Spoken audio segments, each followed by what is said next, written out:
Hey guys, today I'm going to be talking you through how to create a character profile. Now for some writers, the idea of creating a character profile seems counterintuitive, boring, or even unnecessary. Now you may be thinking, won't my character just reveal themselves through the writing? Can't I just let my characters evolve organically? Isn't that why it's called creative writing and not constructed writing? Okay, I get it, you don't like character profiles. But what if I told you that the crafting of a character profile is the most efficient way to get to know your characters, to make them believable and consistent, to differentiate your cast, and to make sure that your cast feel alive and like they're real people? Sounds pretty good, doesn't it? Of course, you can always go the alternative route of multiple drafts consisting of confusing and contradicting behavior, inconsistent or flat dialogue, and more flatness. Of course, you can go the alternative route of multiple drafts consisting of confusing and contradicting behavior, inconsistent or flat dialogue, and more flatness. If this option sounds like the method for you, have at it. Enjoy spending the next 7 years editing your crappy manuscript filled with cardboard characters. Geez, that was a bit harsh. Sorry. Now for those of you interested in option 1, let's unpack the basics of a character profile. A basic character profile should consist of 5 elements: backstory, role, motivation, strengths, and weaknesses. When constructing a good character profile, all of these elements should influence and feed each other. Before we continue, you may be wondering who you need to create a character profile for. My suggestion would be to create one for all of your major and significant minor characters. If a character is only appearing in one scene, I wouldn't bother doing a profile for them, but I absolutely would do one for the protagonist's best friend. Let's start with backstory. Figuring out your character's backstory is essential to understanding their psychology, their personality, and how they see the world. A good backstory should cover a character's childhood and the experiences they had prior to the start of your novel. It's important that you take your time during this step because the information you gather here is going to inform every other facet of the profile. The truth is, our personalities are a combination of nature and nurture. Some behaviors are learned and others are innate. Some people have sunny dispositions and others are just big old storm clouds. The value of a character's backstory is figuring out how that character's past influences their present-day thought processes and their decision-making. For the sake of clarity, I'm going to use the protagonist from my current mystery novel, Daphne, also known as Daph. Looking at backstory, Daphne is an only child.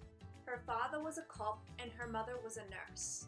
Being the child of 2 career-orientated parents meant that Daph ended up spending a lot of time alone. When she did have interactions with people, it was usually adults. As a teenager, she found it difficult to connect with other people her age, and she was often mistaken as being older than she actually was. Having spent so much time alone when she was younger, most of the interests and activities she has as an adult are also solitary, like gardening and reading. Later, in her early 20s, her mother died of cancer and her fiancé was killed in a car accident. Now obviously, all of these life experiences have informed Daphne's personality and the way she moves through the world. Once you've figured out your character's backstory, you can then go on to their role. When I say role, I don't mean protagonist, love interest, best friend, or villain. What I'm referring to is your character's role within their social network. Are they the leader of their group? Are they a comforter, a realist, or a dreamer? Once you've figured out what your character's role is, you need to ask yourself why they fit that role. For example, Daph is a skeptic. She questions everything and she is suspicious of everyone and the information they present her with. Why is she like this? Well, for starters, she's the daughter of a detective. Being raised by a police officer means Daphne is aware of the dark side of human nature. She's heard countless anecdotes about drug busts, violent crimes and murders, and the many, many lies people use to conceal their guilt. So it's little wonder she has a cold and distrusting view of the world. Once you've figured out your character's role, you can move on to their motivation. I'm not referring to your character's motivation in the sense of the narrative or any given scene. I'm talking about the motivation that fits with their role. What is the one thing your character values above everything else? For Daphne, it is a need for protection and a sense of personal safety. As a skeptic, Daph sees the world as a threatening and dangerous place. So her primary motivation is always to seek safety. Following the death of her mother and fiancé, this need for protection and safety has compounded, and now she is also fiercely protective of the people she loves. Next, you're going to look at your character's weaknesses and their strengths. Your character's weaknesses and strengths should be derived from their life experiences while also complementing their role and motivation. For example, Daph's weaknesses are her coldness, rigidness, and her realist nature. Daph's coldness stems from her need for self-protection.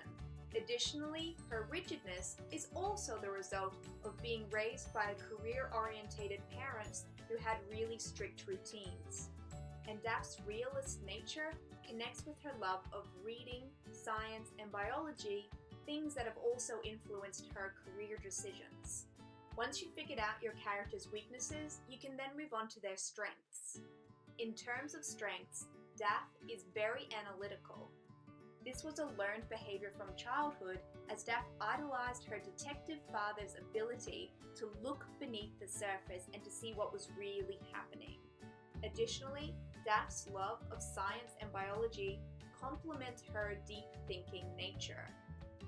And her need for protection means that she never makes rash decisions. Her choices are always well informed and considered. Once you've completed a basic profile, you can start figuring out the finer details. For example, how does your character speak? One of the easiest ways to differentiate your cast is to use a wide variety of syntaxes.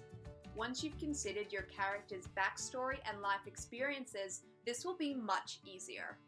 If a character has a private school background or a tertiary education, chances are they're going to have a wider vocabulary. A person raised in North Queensland is going to use completely different slang to someone who was raised in Sydney. Some characters use contractions, others don't. Maybe your character has a catchphrase, or they use endearments like sugar, honey, or funny. Some characters may rely heavily on sarcasm, while others are more considered and measured in their language. Another thing to consider is mannerisms. Maybe your character talks with their hands a lot.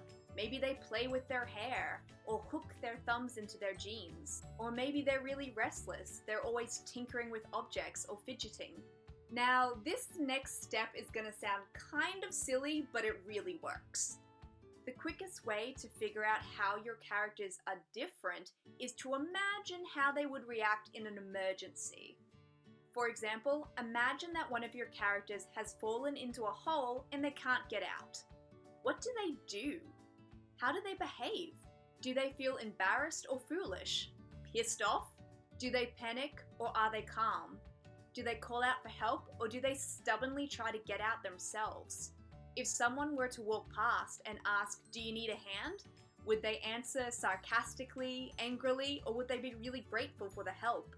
Now, if you really want to get down into the weeds of your character, you can start to figure out other things like their hobbies and interests, the bands or music they love, what they have for breakfast. Do they drink tea, coffee, whiskey? It's pretty unlikely that any of these nitty-gritty details will work their way into the manuscript, but if a character feels real to you, you bet they're going to feel real to the reader too. And at the end of the day, isn't that the goal? To create characters that feel real to the reader, characters your reader can connect with. A plot is all well and good, but at the end of the day, if a reader doesn't care about your character, they're probably not going to make it to that final page. Well, that's it for me, guys. That's how you create a character profile. If you enjoyed this video, certainly feel free to subscribe or check out my website. Until then, happy writing, and I'll see you next week.